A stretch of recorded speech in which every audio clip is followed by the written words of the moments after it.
안녕하세요. 콩파튜브 구독자 여러분, 더 맑은 내과 원장 박민선입니다. 우리 혈액투석을 하시는 환자 여러분들은 투석 중에 두통을 경험하신 분이 꽤 많이 있을 것입니다.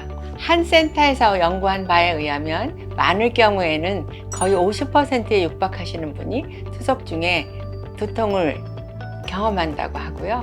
이런 두통이 일시적인 경우도 있지만 투석할 때마다 생긴다면 여러분의 삶의 질도 많이 떨어지고 힘들게 되죠. 그렇게 되면 투석실에 오는 것 자체를 두려워하게 됩니다. 오늘은 이 두통에 대해서 자세히 이야기해 보고자 합니다.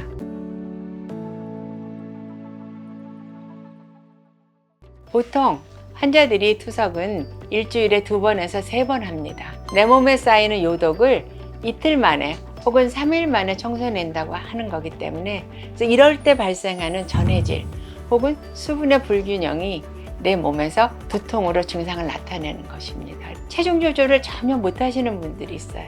이럴 경우에는 내 몸에 이만큼 쌓여있던 쓰레기를 갑자기 툭 내려버리니까 이 사이에서 불균형이 생각나는 경우고요. 투석 중에 혈압이 왔다 갔다 하는 분들이 계세요. 투석을 하면서 점점 올라가다 어느 순간 혈압이 툭 떨어지면서 고생할 경우, 이럴 때도 역시 두통이 발생하고요. 혹시 뇌혈관에도 문제가 생기지 않을까 하는 의심을 해봐야 합니다. 그 다음에 생각해 볼 것은 카페인이에요. 요새 우리 투석 환자들도 그렇고 커피 마시는 거 다 좋아하잖아요. 그래서 내 몸에 카페인이 평소에 요만큼 차여 있었다면 투석하면서 점점 카페인의 농도가 떨어지고 내 혈관을 열어버리는 효과를 만들어요. 그 다음에 또 한 가지는 피 안에 섞여 있던 당분이 빠져나갑니다. 투석이 진행됨에 따라서 혈당이 점점 떨어져서 두통이 생기는 경우가 있습니다. 그래서 저희가 보통 투석실에 사탕을 비치해 놓고 환자분들이 투석 중에 사탕을 좀 드시도록 하는 이유도 그 중에 한 가지입니다. 그 다음 마지막으로는 투석 중에 발생하는 염증 반응이 두통의 원인이 될 수 있습니다. 피와 투석막이 서로 반응을 일으켜서 염증 인자들이 발생하게 되는데요. 이러한 염증 반응 물질들이 두통을 일으키는 원인이 됩니다. 네, 이렇게 여러 가지 원인이 있는데요. 이것들에 대해서 다 대처하려면 투석 중에 할 수 있는 쉬운 것부터 해야 되겠죠.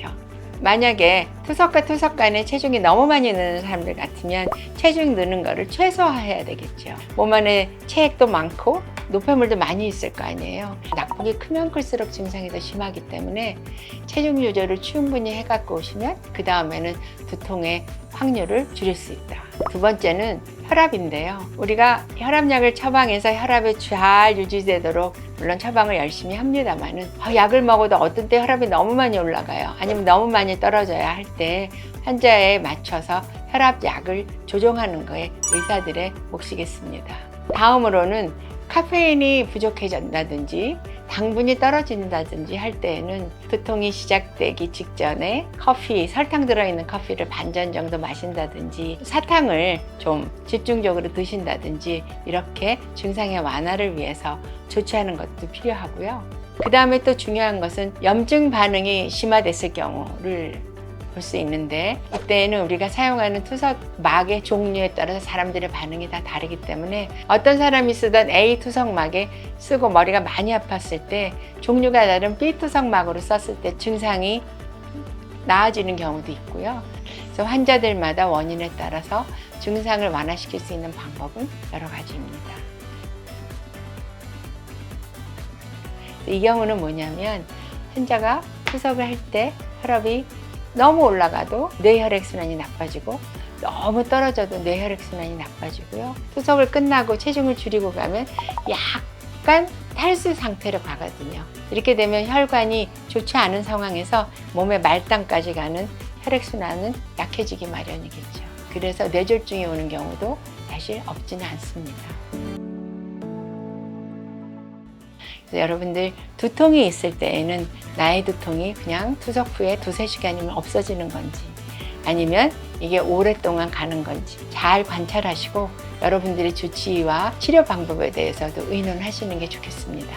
오늘의 영상이 도움되셨다면 좋아요, 구독 부탁드리겠습니다. 다음에 더 좋은 컨텐츠로 찾아뵙겠습니다. 감사합니다.